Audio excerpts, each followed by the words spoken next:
Hello and welcome everybody to Game 3 of Puma vs. Sheth from the NASL Season 2 Grand Finals. It is currently tied 1-1 after quite a long Game 2. Game 2 I think ran almost 40 minutes. That was a ridiculously long game here. So I am going to hope that that does not keep up because my voice is not going to last the entire best of 5. Holy cow, I just realized that's the first time I've mentioned this, isn't it? This series is going to be a best of 5, as I said in the previous games. This is going to be a match from the NASL Season 2 Grand Finals round of 16. So that means that these are going to be all best of 5s, and I will tell you right now, I am casting that entire best of 5. The rest of the games are actually going to be best of 7s in the upcoming series, so I'm going to be casting some of those, and those, I tell you, are going to drive my voice nuts. But you know what? I am going to do it because I haven't been casting much over the past 2 weeks, and I really super need to get back into it. So the map for Game 3 is going to be NASL Dual Site. I did look into it finally. NASL has their own versions of all the maps. As far as I can tell, they're very similar to the MLG versions of the maps. If I can find any specific differences, I will let you know. But so far, they've looked very similar to the MLG and GSL versions of the map. Spawning here on the left side of the map as the Green Terran, playing from Team Evil Geniuses, we have Puma. Our winner of Game 2, spawning in the right position as the Purple Zerg, playing from Team Liquid, we have Sheth. Now it looks like Sheth, once again, going to be going for that fast hatchery on this map. This is generally considered to be a Zerg-favored map, which kind of makes it an interesting choice here, as Puma did lose the last game here. So the fact that Puma kind of chose Dual Site must mean that he must have something special planned here for Sheth, just because this tends to be just slightly Zerg favored. If we just take a quick look in the middle of the map, as we can see, there are lots of big, wide open areas to fight in, lots of open space, and that's generally what Zerg likes. If a map like, say, Xel'Naga Caverns, think about Xel'Naga Caverns, where you have lots of narrow corridors that go up the map. Those are the maps that Terrans really like because it forces lots of Zerglings and Roaches and big numbers of units into small choke points, which Zerg absolutely hates and Terran loves, especially with their siege tanks. So this map is, like I said, generally considered to be a Zerg-favored map, so gonna have to see what Puma is planning for this map.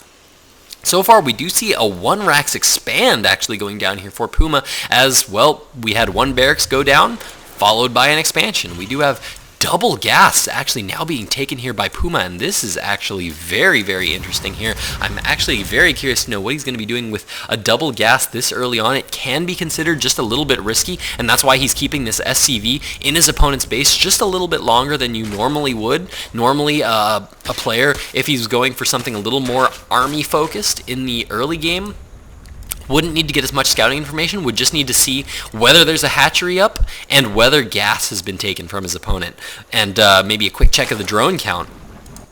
But as we can see, Puma trying to stick around for as long as he can until those Zerglings are out, because he really needs to feel safe in getting up this double gas, because a lot of times if you take this fast expansion right now, it can be considered a little bit greedy. Your opponent can go for a big push, because all you have is 1 barracks worth of Marines being produced here that now have to defend not a choke, but an entire, I don't know what to call this, like 180 degrees worth of space. I don't even know what to call it, but Zerglings here can get in all over the place here, and so this is a little bit risky here by Puma. So he's going to need to be putting some pressure back on his opponent very soon, because the fact that he took this double gas is going to mean he's not going to be getting up a lot of minerals, which in general, in StarCraft 2, we look at minerals kind of generally, roughly. Minerals kind of translate to army. Gas generally translates to tech. You generally use gas to get to higher tech units. A lot of the specialty units like High Templar and Infestors cost a lot of gas. So generally we look at when we look at minerals, we see Marines, we see Zerglings, we see Zealots, we see army type units. Even Stalkers and things are very heavy on minerals. We generally look at minerals as army, and so the fact that Puma went for very early double gas means that he's going to be getting a lot less army. A lot less minerals, a lot less army, and as we can see, he is going to be getting up a lot of tech right now. We do have a reactor going down on this barracks right now. Looks like he's going to be swapping into a double reactor factory possibly here. Going to be applying a lot of pressure to his opponent. Sheth wanting to know exactly what his opponent is doing here. Did manage to get a few Zerglings into the natural expansion, saw the bunker, saw the expansion going down. Now going to be moving in with this Overlord, sees the double factory. Doesn't see the reactors, but from a double factory, he might be able to presume that there's only a couple of things that could be coming right now. Could be siege tanks. This would be a very, very unusual timing to have a second factory down for siege tanks, however, because with this small of a drone saturation, you're not going to be able to constantly produce siege tanks off of 2 factories with this low of a drone count. So that means he's pretty sure that his opponent's going to be going for Hellions right now. And how is he going to be responding to this? He's going to be throwing down a macro hatchery, getting down another spine crawler, continuing to produce more drones, getting about 26 Zerglings, actually producing a lot more Zerglings than I would expect from Sheth. Right now, we do have +1 Carapace on the way right now for Sheth. Does have an extra Queen out on the field right now for spreading creep, and now Puma scouting around, making sure his opponent wasn't getting too greedy and taking too many bases, checking that third, checking that gold expansion. And now just going to be moving back down to the Xel'Naga watchtowers. Now we do have 4 Hellions on each Xel'Naga tower, so that is going to be a total of 8 Hellions, and we do currently have 4 more on the way right now, so Puma is going to be getting up a lot of Hellions very, very quickly here, and so Sheth's going to have to be very, very careful here, because that many Hellions can start to deal a lot of damage very quickly if you are not careful.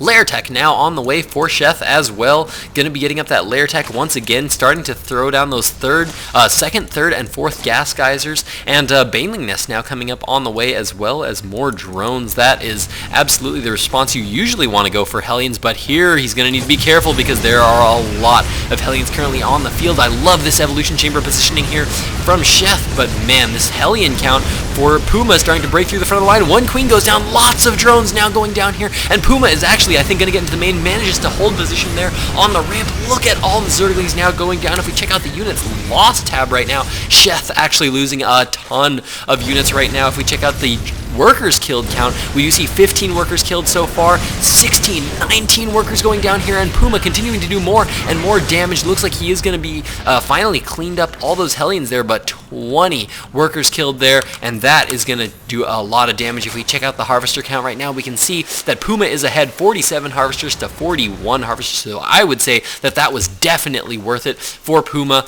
In the meantime, we do see that the armory has gone down, as well as a third factory. Lots of Thors now coming out onto the field right now. That is, of course, because Puma is anticipating that his opponent could possibly go for Roaches. Roaches, of course, a very good counter to Hellions, so Thor's a very good counter to Roaches if you have the necessary units to back it up.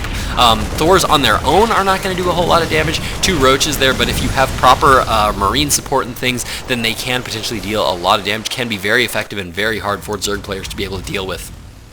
Engineering Bay is down right now. Notice it is not being used at all. That is strictly going to be for the Mutalisks that his opponent could possibly be going for. We do see that Sheth is producing that Spire here, but Puma just has such the early jump on him right now, already getting up those Thors, already has that Engineering Bay in place, that I can't see those Mutalisks dealing that much damage at this point in time. Looks like Sheth is going to be taking a third base here. That third base is now in the making, but is it going to be too late here? Puma already has his third command center up and running, is now in position, going to start to mine right away on it, continuing to take map control with all of these Hellions out on the field. This one scout barracks checking out that gold expansion, making sure his opponent isn't taking that gold. Now going to be poking into this third with these Hellions.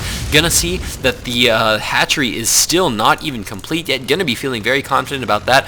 The Infernal Pre-Igniter is up for these Hellions. That is, of course, commonly known as the Blue Flame Hellion upgrade. Increases the damage done by Hellions by quite a bit, but holy cow, this third is now up and running. Look at that full mineral saturation already. Planetary Fortress is established, and does Sheth know about it? No, Sheth does not know about it quite yet. Mutalisks now out on the field here for Sheth. Lots of upgrades coming down the line here for Sheth as well, but holy cow, he just moved out into the middle of the map where he was met by 3 Thors, and that has got to be not a good feeling for Sheth. Is now we do have missile turrets now going down around the base here for Puma, gonna prevent these Mutalisks from dealing too much damage. In the meantime, lots and lots of Hellions and Thors moving into the third expansion here of Sheth. It looks like he is going to be able to get it, as Sheth doesn't really have that much to be able to deal with it right now. He has some Zerglings poking into the third base, seeing that that third base is already down, and the planetary fortress is there. The third base of Sheth does finally fall, and now these Mutalisks being forced to pull back because there's really not a whole lot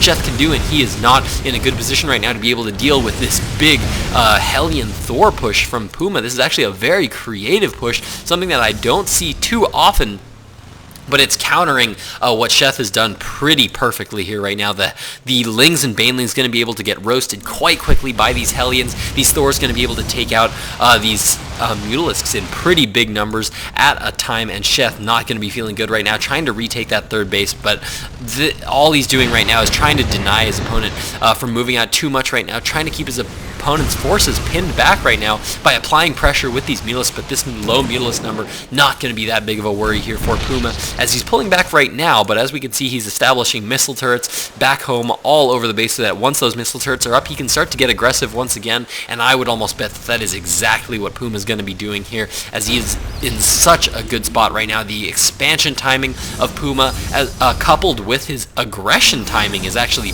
brilliant. I actually really like that. There just wasn't a whole lot Sheth could do. Sheth now trying to go for roaches. We do have the Roach Warren up, Glial Reconstitution done. We do have +1/+1 for those roaches as well. Roaches now moving out into the center of the map, but I just don't think those roach numbers are going to be quite enough here, as so many Mutalisks going down here, as even though these Hellions actually buffering a lot of the damage from the roaches right now for these Thors. These Thors are doing so much damage. They are going to be dealing so much damage to those roaches, and these Hellions, despite falling very fast, are just going to be replenished so quickly here by Puma as he's continuing to produce more Hellions, more Thors. All he needs to do is keep pushing forward until these Hellions go down. Once those Hellions go down, he can choose to pull back with these Thors till he gets more Hellions up, because these Thors, these Hellions are actually just acting as a slight shield right now, a little bit of buffer damage for his Thors right now, but it looks like Puma has decided that he has enough to just break through this altogether as he's continuing to rally in more Hellions and more Thors to the front of the base, and the GG comes down from Sheth, meaning that Puma has taken Game 3 and is now up 2-1 in this series, and if he takes the next game, he is going to be taking this best of 5, so stick with me, guys. Potentially the last match of Puma versus Sheth from the NASL Season 2 Grand Finals coming up in just a moment.